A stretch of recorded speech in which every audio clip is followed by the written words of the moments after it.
thank you very much for your time today, everyone. We are here, hopefully you all know why we're here. It's a session of talks called Digital Firestarters, and what they're here to do is hopefully provide you with some fire-starting conversations with your clients in a positive way. So hopefully educating you and giving you the confidence in terms of what programmatic is. So this whole session is going to be tailored around understanding programmatic and what the history of programmatic is. We'll start that. Give you the basics of what programmatic is, key takeaways. So these little handouts will hopefully give you the confidence, and there'll be some questions around these, so watch out. So part of the session, whoever's the most enthusiastic, clever person in the room will get the opportunity to win either a Chromecast or some Google Cardboard viewing device. So nice freebies. So part of it is going to be based around the key terminology and the takeaway. So take a look at the little handouts, which hopefully will provide you some great insight when you leave the session as well. And the position of actually market research. So with programmatic, will there still be a market research industry? Do we need to just go home today? Or what's the or is there actually a real space for us, and what is that space? Where do we belong in this whole ecosystem of programmatic? So hopefully there'll be a lot of questions. Shout out. We do have some resident experts in the room. So pointing to you there, Mark. So we will then run through a sort of TNS case study so we can actually understand what the importance is to us and how it's actually going to drive change. So before we kick off, I'm going to take you on a bit of a journey, a programmatic journey. And for that to take place, I need you to all close your eyes. Yeah? Okay. Perfect. You're now transitioning from the real world into the online programmatic world. And I'm going to reprogram all of you. So you're going to change from your current human self and transform yourselves into programmatic Jane. So who's programmatic Jane? Programmatic Jane is your mid-30-year-old, high-flying financial services whiz kid who's got no time for anyone, new health, she's in with the latest health kicks, enthusiastic fitness expert, and lives outside lives in the countryside. So you're programmatic Jane now? You can say yes. Yeah. All right. Can you all open your eyes now? Now we're going to take you on a journey of programmatic Jane. So this will hopefully give you a real life example in the best case scenario of what programmatic should be. Yeah? So remember, this is a really extreme case, so bear with me. So we're going to take you on this whole omni-channel approach to marketing and understanding programmatic Jane and her programmatic journey. So Jane wakes up, this afternoon. She went for a run. She noticed that her usual patterns on her app were coming up as she's a bit sluggish. She's not hitting her sort of miles per kilometre, her minutes per kilometre on her running. So what's wrong? She's like, a bit sluggish, don't know what's going on. First thing she does, searches for new running trainers. She's gone on to Google via Google Glasses, or the latest adaptation which will be coming out soon, and thinks it's the tools on her feet that are actually the problem, not the night out that she had the night before. So the first thing she's done, she's searched for something. So automatically, one data point. She then jumps into a taxi to head towards the station. She's going to Liverpool Street. She's in a cab and she's been served a geo-targeted ad because she searched for her Google Glasses. She's got her mobile on her and her devices on her, and she's been geo-tagged an ad in the back of this cab. specifically targeting those New Balance running trainers. One thing I'll note, check out the creatives. They're not completely fitting to her needs at the moment, right? Yeah, you don't know what her colour choices are, etc. So just a mind point for you guys. She gets out the cab at Liverpool Street. It doesn't look like Liverpool Street, but we'll just imagine it is. And she sees an outdoor billboard ad. She's walking down the road, and suddenly the advert's actually changed. The pricing has changed. The colour of the trainers changed to suit her requirements and her needs. So she's already being targeted and tweaked advertising in real time. She gets to work. First thing she does, gets through Sophos, logs onto Economy, and opens up her Facebook account. So she's seeing what's happening, what's going on with her mates, and through Facebook Exchange. Does everyone know what Facebook Exchange is? Or just name the term. So Facebook Exchange is basically Facebook's advertising platform to allow us to serve advertising to individuals. So it's another part of this programmatic journey. It's a channel to allow us to serve ads to people. So what happens through the Facebook Exchange? All her data's connected. Remember, she's already searched on Google. She's already been served geo-targeted adverts.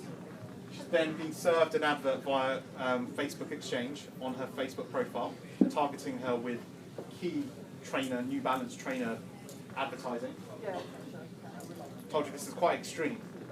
She then gets tweeted, a geo-targeted tweet based on her search history and her knowledge, because her whole profile is actually fully looped. You can actually see she's been served an advert from New Balance saying she's going to get 30% off the next pair of trainers, because she's further down this funnel of the buying funnel, and she's shown interest. She's developed. She's seen a few adverts out there through the billboard advertising through Facebook, and then served an advert, served another promoted tweet. And it's all connected, it's all happening in real time. She then takes up the offer, thinks 30% off, great, I might as well buy a pair. Goes to the site, then pays, she's got the option to pay for different modules, but she takes the route of PayPal. So why is that important? Because again, that's another online channel which is actually closing the whole loop of this buying process. She's, from this morning, from searching an ad, searching for a new pair of running trainers, she's now gone straight to the point of purchase, and then clicked on PayPal and closed the loop. And then a couple of hours later, her 3D printed shoes delivered by Amazon Prime drone. Hopefully the next evolution or not. So, what do you think of that journey? Do you think that's realistically how things happen? Has anyone experienced bad advertising or good advertising that's been served to them? Example? ASOS are a nightmare. You've already bought the product and Yeah. still advertising the same thing that you've already bought. Yeah. Closing the loop. Yes. And that's exactly what Mike just mentioned. In terms of closing the loop, that's where there's a lot of issues with clients and brands. As you mentioned, ASOS. You've just bought some shoes or a shirt or an outfit, a jacket, and they're serving you the same advert or the same content again and again and again. And that's where programmatic fails. So this example is actually,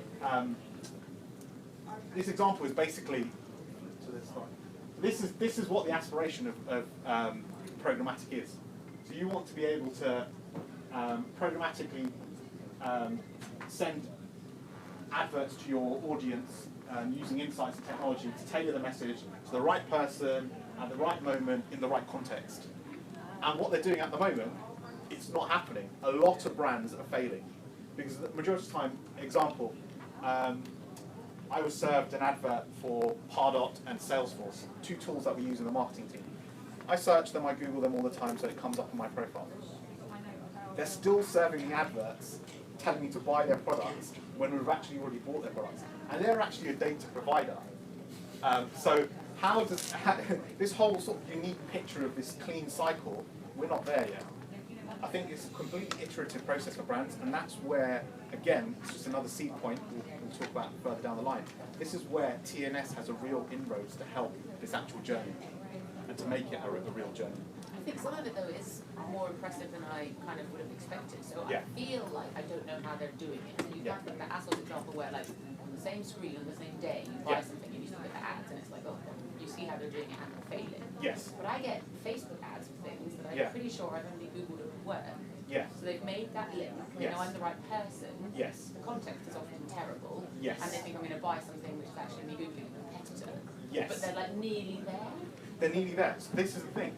Programmatic, I think, programmatic is like, it's like controversial, but talking about gun law in America, yeah, completely random. Talking about guns, people are blaming the guns, and let's not get into the legal debate or the ethics of it, but you're blaming the device, which has no mind, no thoughts, no process. You're not looking at the humans behind it that are actually firing that gun or what they're doing with it, yeah? So programmatic, essentially, if I was to sum it up in one term, all it is an algorithm to buy an ad. And that algorithm is using different triggers and knowledge and information to know that I know that Mike has historically, so that's an important point, historically been on XYZ site. They've liked certain colours, certain shoes, certain wines, certain brands, and you've built up this profile of Mike. And from that, I'm then serving you adverts and content. And that's already, although programmatic's in the second, it's in a blink of an eye, but it's still serving you adverts which are not correct in the wrong context. And that's still happening a lot of the time. Like So- really bad wrong context. Like Yes. breakfast at 4 p.m. What they do. So that's then who needs to get involved at that stage. This is something we'll talk about further down the line. And I think that's where TNS needs to play a bigger role, and market research as a whole needs to play a bigger role in this whole space of market research, creative agency, and media buying agency. So we need to actually have those conversations in a wider context with all three, because we are serving our insights and information and things that we're aware of that could help the client, but that information is not always executed at the right end because they don't fully either understand what we're offering or that gets distilled. So example, from a media buyer colleague of mine, when they're looking at the data they might have had from Insight, which would have been this wide, it gets down to their funnel in terms of when they're going to the media, when they've got to buy a set of media online, they're looking at TGI data saying, we may say, oh, it's a need state X, Y, Z detail, and that's amazing at a high level, but when it comes to that planner who's actually picking up the phone, or not even picking up the phone anymore, programmatically buying advertising and putting in the criteria, they're just looking at simple criteria, they're not actually building in that nuance or that building that deeper richness of what market research actually offers. So where does that get lost? I think that's where there's a sort of lost in translation piece in terms of market research and the creative and media agencies. And I think they need to actually communicate a lot more, and they need to be working together, closer together. And I think it's partly from a market research perspective, we need to sell and communicate our message in a sort of clearer way to those guys. I think that would help to alleviate some of the issues. So, as I said, programmatic is basically, all it is a simple algorithm that helps to efficiently buy advertising online. But that's nice. But marketeers and the people that are using it, the media agency at the end, all I care about from a marketing perspective is I want to make sure that I'm hitting the right people at the right time at the right place. And I want to make sure that makes my life easier in terms of targeting, so then I can go say to my boss and to my boss's bosses saying, guys, I've done an amazing job, I'm so good, I need X, Y, and Z. Well, you know, I've proved that I can make this work as a great campaign. Let's take it forward and build on it. I'm just going to flip back. So I'm jumping around a bit here, but this all started early 90s, late 80s. You used to get higher click-through rate when with just a click here sign with a blue little symbol, and old network cables when you used to have the old beeping sound of the internet connecting and whirring along. And now, have we actually really progressed further from this than to what we're currently doing? Because we're still, at the moment, pushing content out to a mass audience. Most marketers are. Admittedly, we do that here as well. We're pushing out content to an audience. We're thinking we need to target all marketeers and all insights professionals, and that's our segment. And we're thinking, wow, we've really progressed from the 90s, when they didn't have much competition. You could get a 40-50% click-through rate, so people actually clicking on your adverts, now, the amount of adverts that you all receive on a daily basis through Facebook, through your own Twitter feeds, through your own Google searches, even on Gmail, you can actually buy advertising, which is run programmatically. So you can actually serve adverts in someone's personal email inbox with advert pop-ups. So where do you get the cut through now? We're losing the cut through, but as we really progressed in terms of creative input, using the context and knowledge that we all have from a market research perspective, are we actually executing that at a brand level? And I don't think it's fully there yet, but I think we are making massive strides towards it. And this is a really exciting space at the moment in terms of programmatic and how it's actually going to change how you actually communicate with people. So this new way of buying, why is it so cool? What's the difference? So initially you would give a sort of targeting reference from a marketing perspective, a market research perspective. We can target this audience here. We know that they are, they like to go to the beach, they like ice cream, they love the sun, they love the water, blah, blah, blah. Great. But how do you find Wally here on this beach? And how do you find more than just one Wally? How do you find lots of Wallies on this beach who are hidden amongst this generic, wide segment that we've just described? This elusive character with his little top hat, his walking stick, brown shoes and his striped jumper. How do you find him in the mix of all of these people, and how do you pick out those nuances? I don't think that's purely. I think that's where market research really holds its place in its USP. We understand people, right?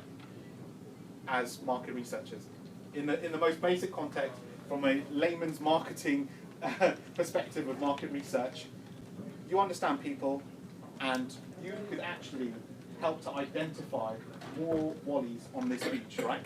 And to actually pick them out from this whole picture, right? Yeah, cool. So how does that actually work in the sort of bigger context? So this is the whole ad buying process, which actually takes place in a millisecond.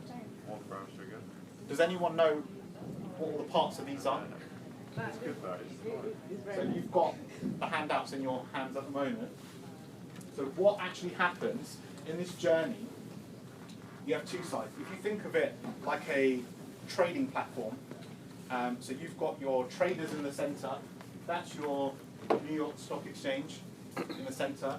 You've got bidders who are selling advertisements to the media agency and trading desks and these things called DSPs. What does DSP stand for? Does anyone know? On-site platform. Well done. Do you want to read the little definition of what a demand-side platform is? A technology platform that allows agencies, advertisers, networks, and trading desks to buy media across multiple inventory sources, i.e. exchanges in real time. Cool. Okay.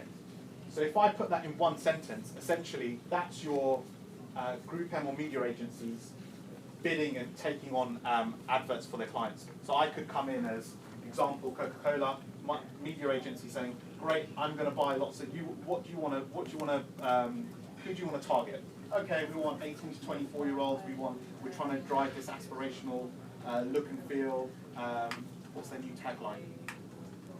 Happiness. Don't know if that's the latest one. Yeah.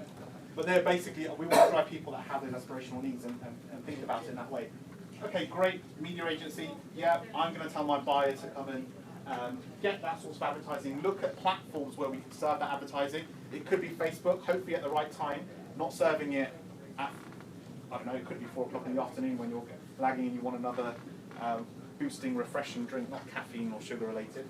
But then you're buying that advertising here. It goes into this massive platform with the ad exchange, where all these adverts have been bidded for and fought for. So you think about the old school traders that are fighting and buying and selling advertising space online. So they're buying and selling those adverts for a specific click on each ad, right? So that's what the majority of that whole buying process is done through something called real-time bidding. Does everyone know what real-time bidding is? Cool. So real-time bidding essentially is the programmatic process of buying generic advertising online. So I can go into a system, and what the media agency guys will do is type in, I'm going to pay 5 pence or 50 pence for a click on this particular site. So I can then say, great, I'm going to buy 10,000 or 1 million impressions on this particular platform, or on 10 different websites. And that all happens in this crazy world here online. And you then pre-buy all that information and data.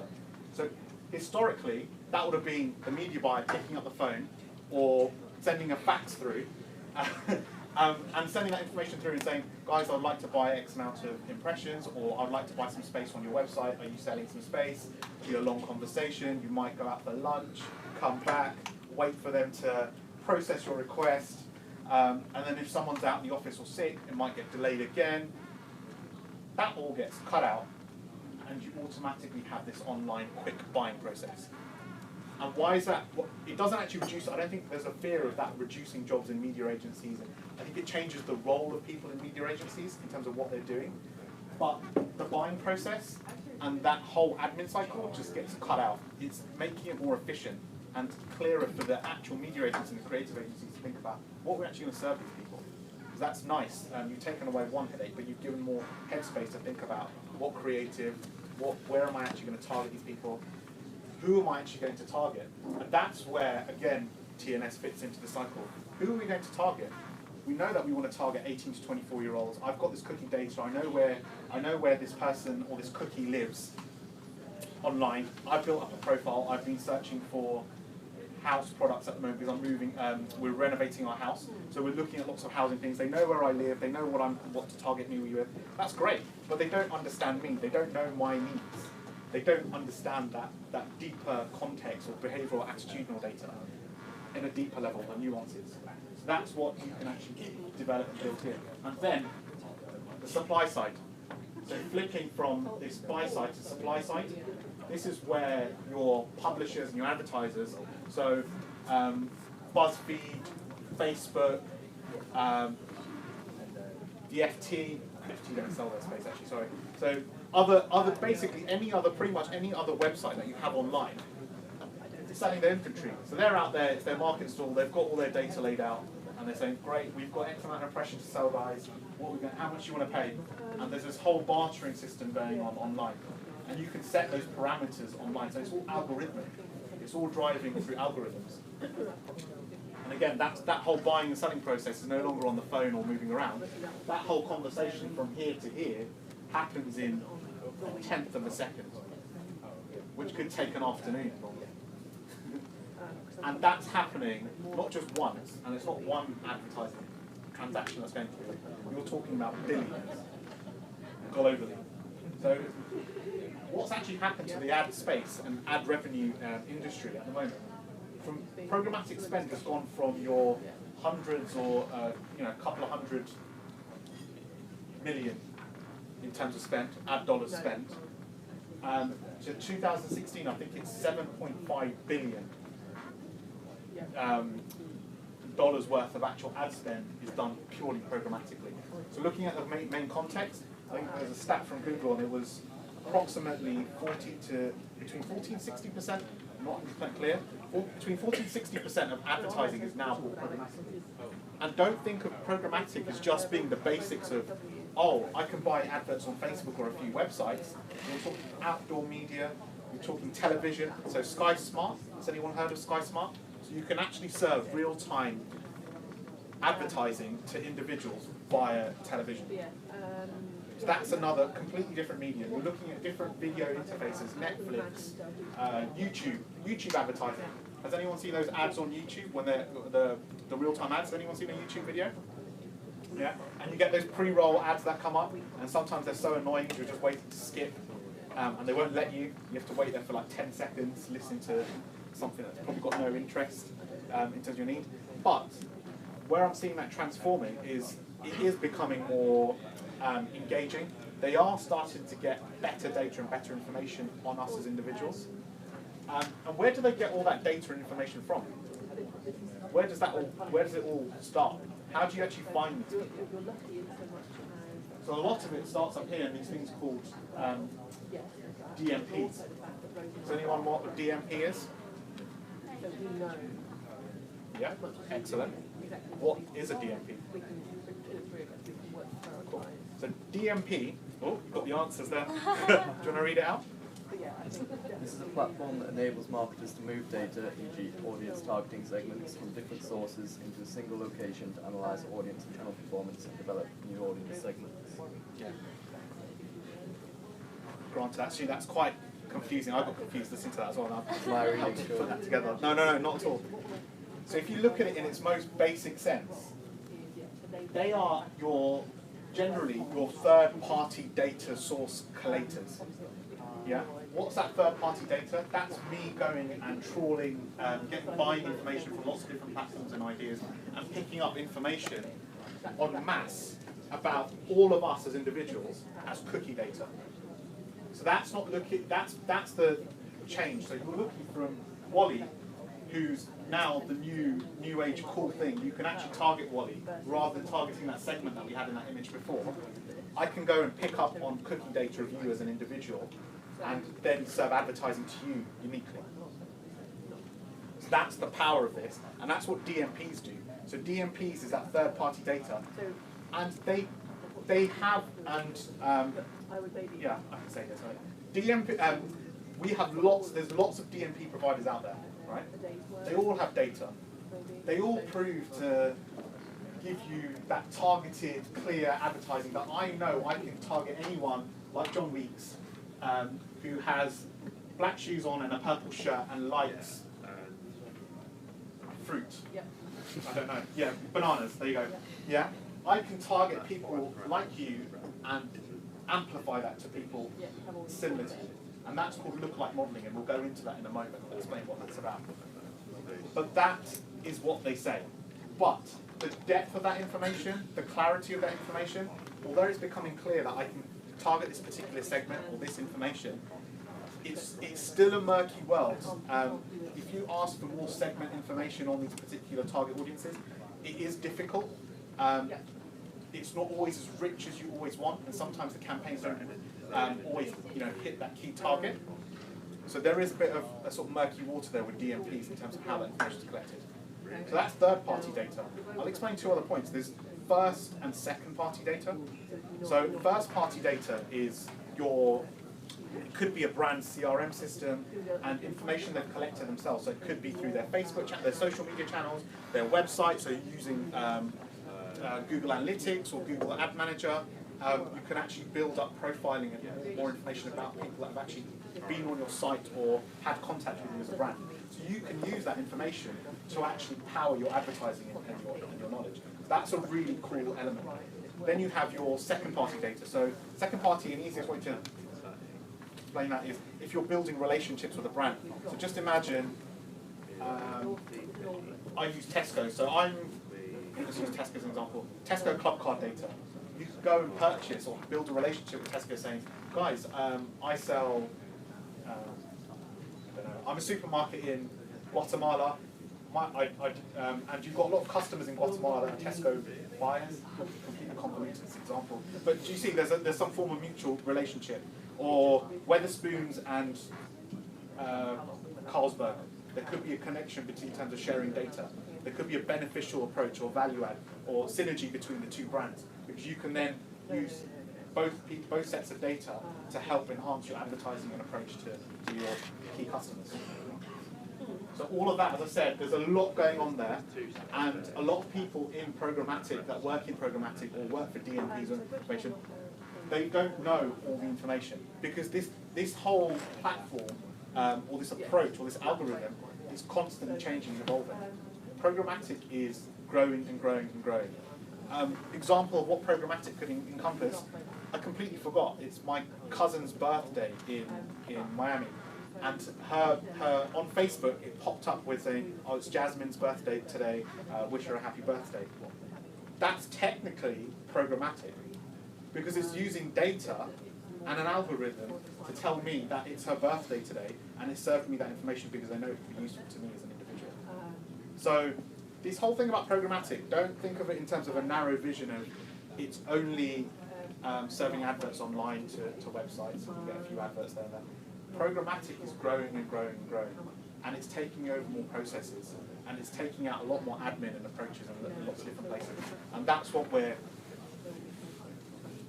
can actually add value to. So we're going to go through an example. In a second. Now, before we move on from that slide, can I just ask a question about the real-time bidding? Yes. You've got the demand side and the supply side, they're both putting in parameters of what they're willing to pay. Yeah. Whose favour is it more weighted to? Is it, or does it just find the midpoint and say, you've won that, and Yeah. does that make sense? Yeah. So what happens on this side? So you have your advertisers. So I know I want to reach out. I'm a brand, and I want to reach out to consumers that are in this room right now, right? So I want to go out to you guys, and I want to make sure I serve my content from my company to all of you, and I think you're the perfect audience, right? On this side, you have, and what I do here is I put in a bid, and I say, all right, my maximum is I want to pay 25 pence per click for you guys to engage with my content, and that differs per industry.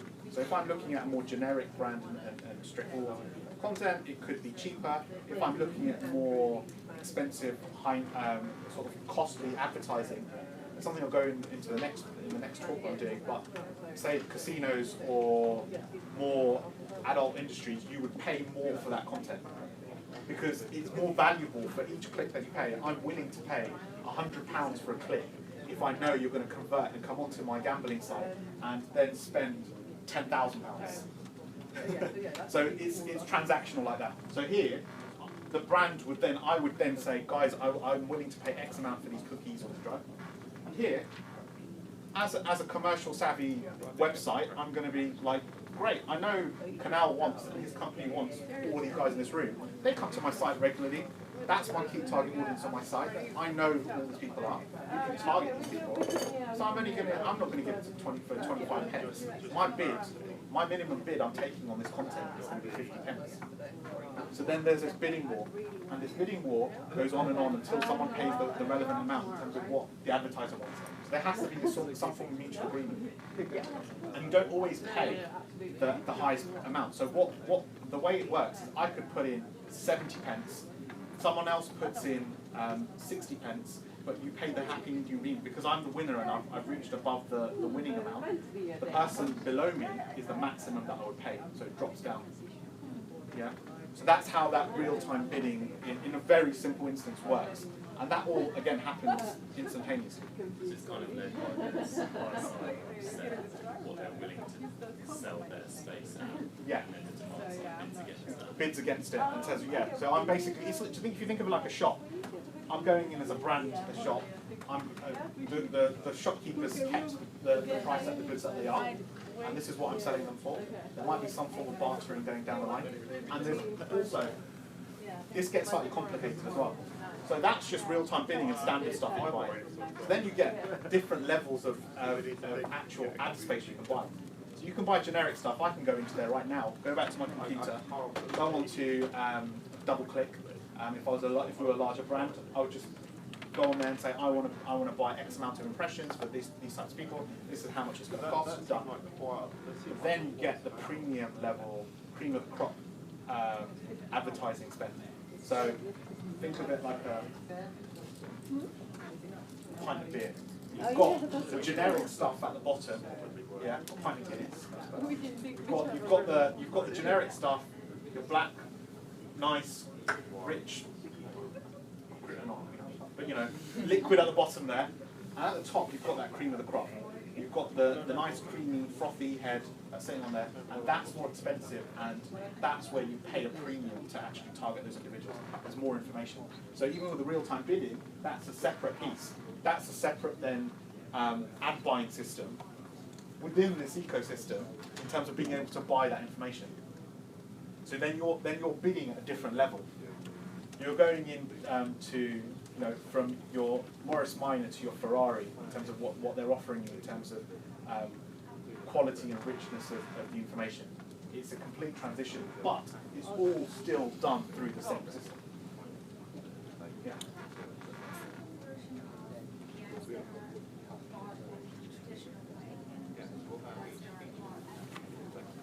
Programmatic approach.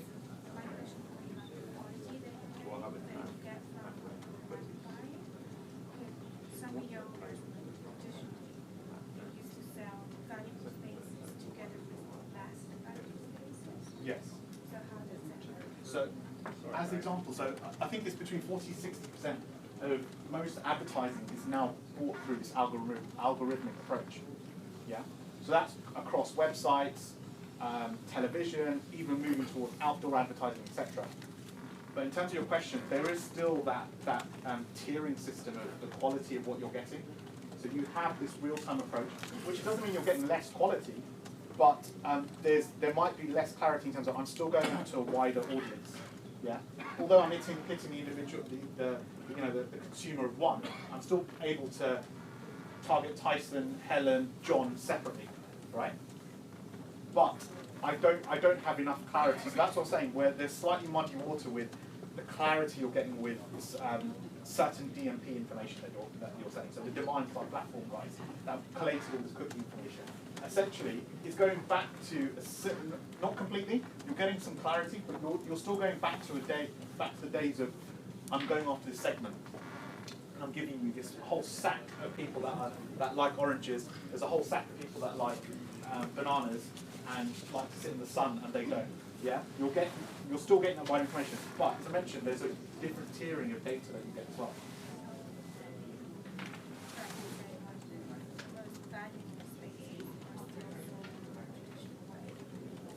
No, so there is still a small proportion towards that way, but because there is this wider depth and knowledge of your cookie data. Pushed in with market research data, you still got the opportunity to buy the cream of crop. So you can still buy this high premium advertising space, which is still done programmatically. So answering your question in terms of you're still getting the richness or the high quality in comparison to mass market cookie data. You could potentially just buy those quality spaces. Correct. Correct. Yeah. So that's your choice, and that's your choice in terms of how much money you want to spend. Yes. So this is giving you richer real-time data. Traditionally, you might have gone, say, I want high net worths, and that was a case study we were working on here. You could go to certain publications, certain car manufacturers, and speak to them directly and say, oh yeah, let's negotiate a deal. You could now build a richer picture of these people using the most random sources of data and which we should be considering and thinking about. Simple. Instagram. High net worths on Instagram, posting pictures. So there was a whole thing on Channel 4 showing the Instagram transaction that people are making.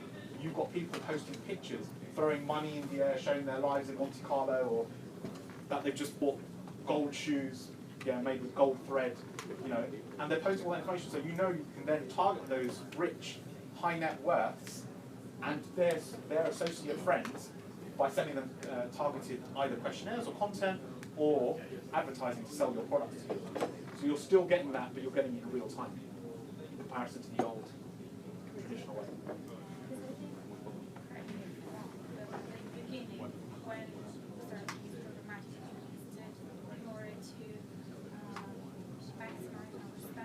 Yeah. Usually it was spent that, say, not the most valuable spend, so it was not buying spaces, but it's like I have this left over, but I have one space.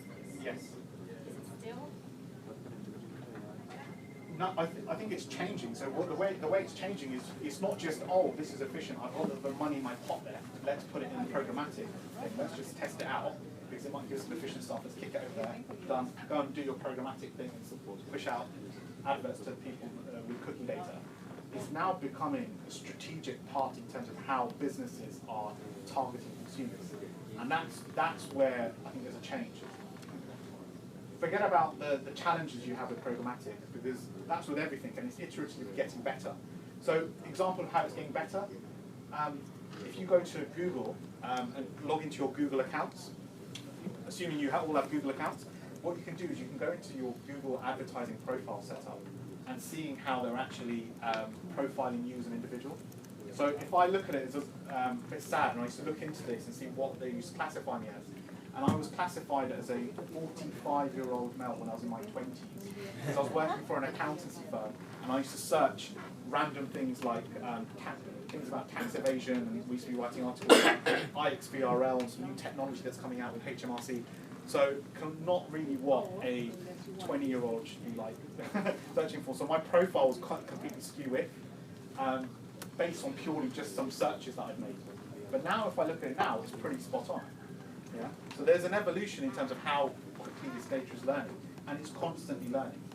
And I don't think, I think, programmatic is constantly changing. This is changing the way we have to work in market research constantly. I think we have to constantly move with the information. And I don't think it's it shouldn't be a massive struggle for us, because this is actually in our comfort zone. It's actually it's actually just talking about consumers and understanding humans, and that's what we do best. We have most knowledge of.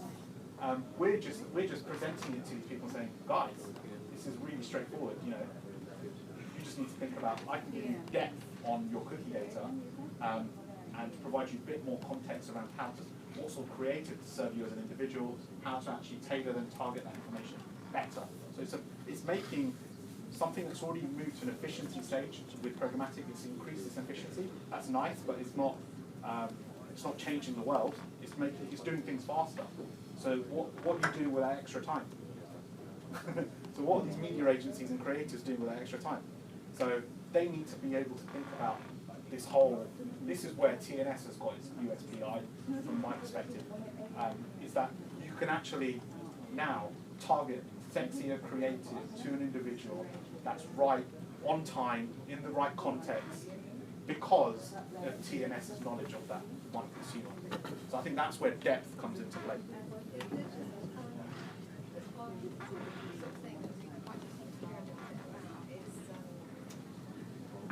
We're doing this test at the moment, and one of the things that we're doing, we put into the buying the lookalike modelling, and obviously that's sort of like the start point, and then what happens is there's this feedback loop, so that if people that have been served the ad then behave in a certain way, either go to the website or purchase or something, that sharpening of the target gets put back into the process. Yeah. So across the campaign, you're getting sharper and sharper in terms of effectiveness, because you're micro-targeting within your group. Yeah. And how quickly does that happen?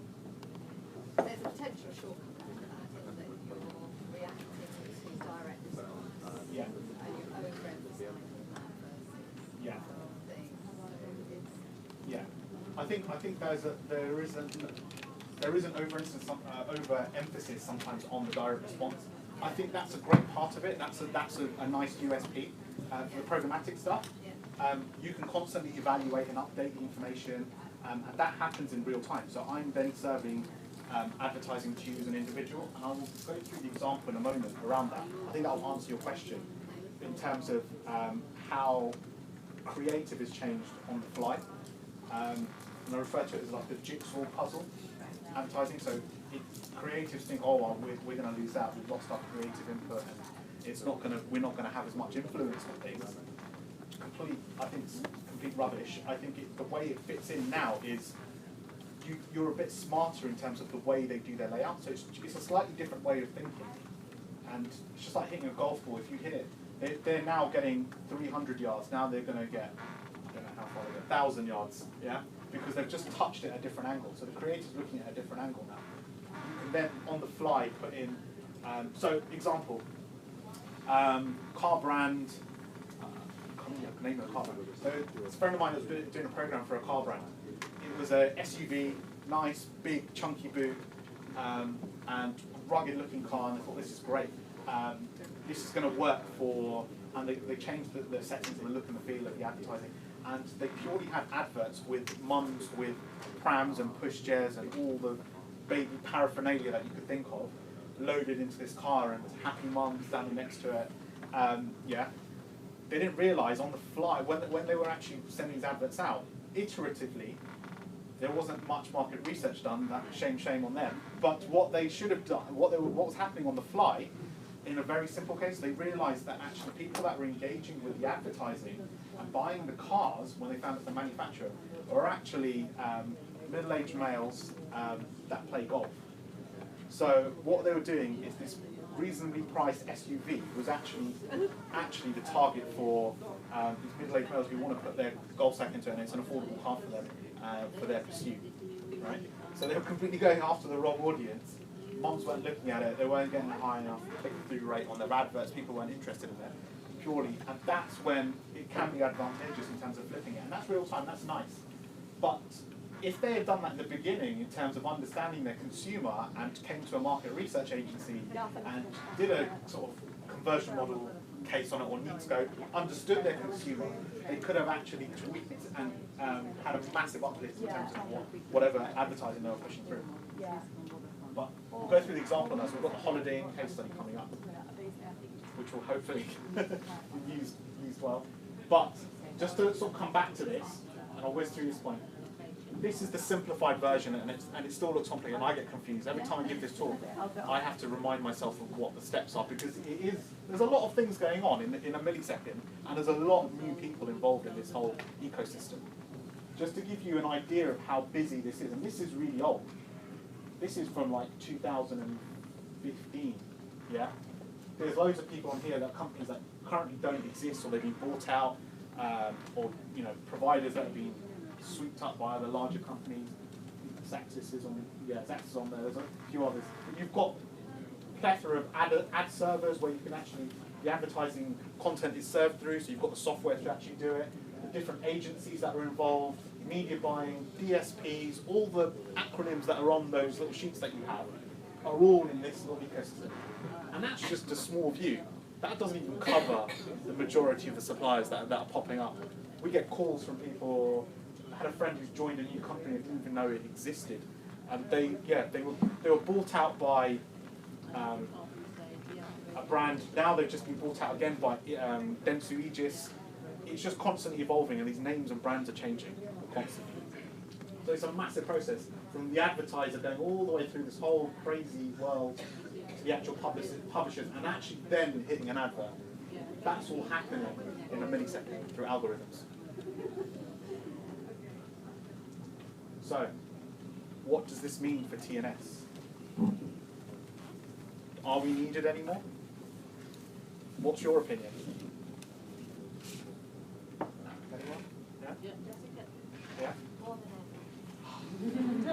Opportunity. Yeah. So, I think there's a massive opportunity. I think TNS is probably in the sweet spot of this whole programmatic evolution and how you're serving advertising to people. And it's going beyond the advertising. Understanding the consumer, understanding humans is what we're best at. And that's what you need to actually make programmatic work to its best potential. For it to actually have an impact, you need to make sure that you know that consumer. So you need to know your audience, just as has been said in the past, but now it's more prevalent than ever.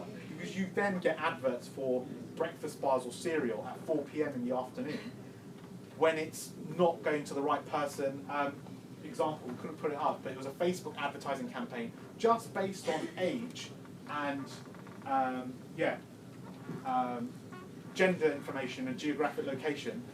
A lady got served advertising for orthopedic heels and chunky shoes, completely not understanding that she's, just because of that simple age demographic and information, they served her a really poor ad, which was completely out of context, not relevant to that individual, didn't serve the right purpose, brought a negative aspect of what that brand's approach was to her, because she wears Louis Vuittons and Vivienne Westwoods, and they're serving her these slumber heels, which are nothing to do with what she needs or in her life state.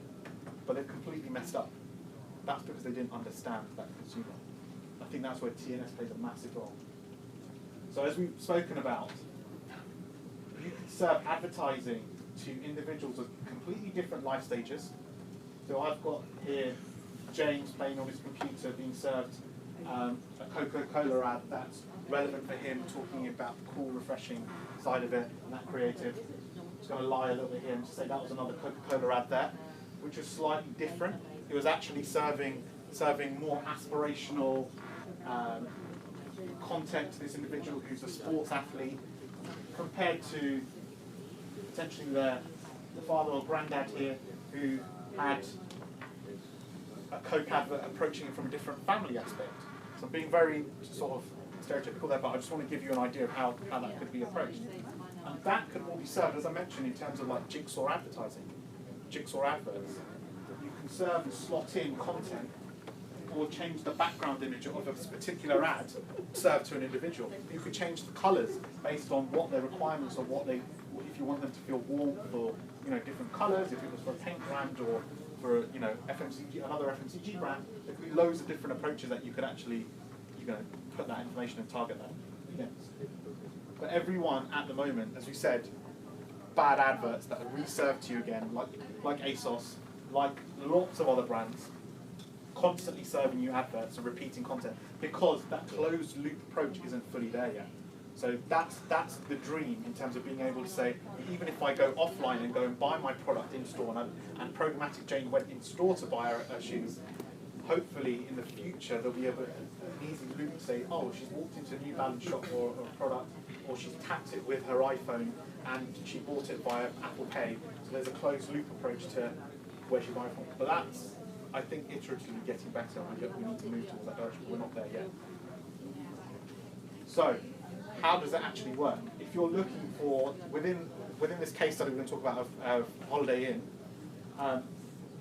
via a conversion model, you would know the need state of that particular target audience or information through a survey you've served, and that shows you the 100% proportion of the people that you could actually get within there.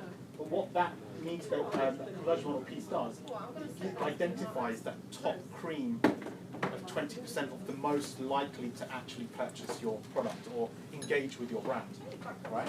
That's driving you to find the best of the best. Out of that whole 100% loop, you're getting that 20%, which is probably the most targeted or the most likely to have perception to buy your brand or engage with your brand, right?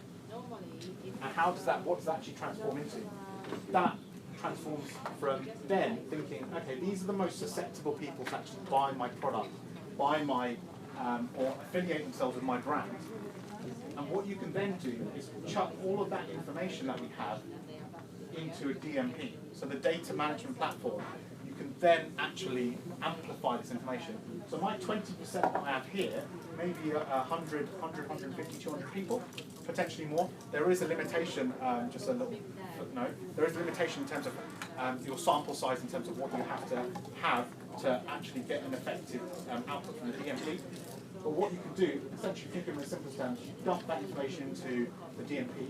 It does something called lookalike modeling. Lookalike modeling is basically finding more people like Sam and all of his cookie history and information along with TNS data, and then find hundreds of thousands or potentially millions of Sams out there, and then suddenly serve them adverts to those unique individuals. And it would avoid me, Mike, Tyson, Helen, we'll be all looped out of that conversation, and that would be served to people that have similar attributes to Sam. Yeah? So that gives you that really targeted approach. So what's the benefit there to the client? You've already got targeted advertising, efficient spend, so they've already gone to this process of efficiency with programmatic. Now you've taken it to the next step by actually having more, making better efficiencies by serving those adverts to only specific people. But that's not the end all of the story.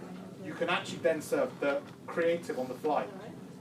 That's where you can then influence what sort of adverts you would serve to Sam. You would serve to nuances of Sam, different colours, different information, different mood states, based on survey and behavioural and attitudinal data.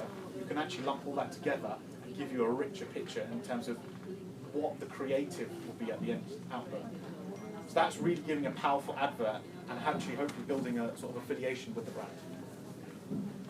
this be built into the algorithm? Yeah, so the algorithm will do the output. So what you can do is using the algorithm will do the sort of buying and selling part of it. Think of that as just the process. The part that will actually drive more interest is all of this stuff around the knowledge that you have around this particular need state or group. You can use that information pulled in with the DMP data. So I can find lots of people like you in this DMP data. So I'm basically going out to a massive field and selecting the right flowers or the right crop that's specific, that's going to serve the advert to that specific individual. So I'm picking lots of SAMs or similar people that have similar need state, similar content, and finding more of you globally via the DMP. And then that led to an over 500% uplift in sales for Holiday Inn, purely because there was more targeted advertising and efficiencies. And that can be done with anything. That can be done pretty much with any survey or content that you have. That survey data information, you can put that into a DMP and then do further lookalike modeling. So that can be used for ad testing across the board. It can be used for anything. It's a simple process. You're able to actually create better efficiencies and find more people that are more susceptible to buying your brand in a simpler process.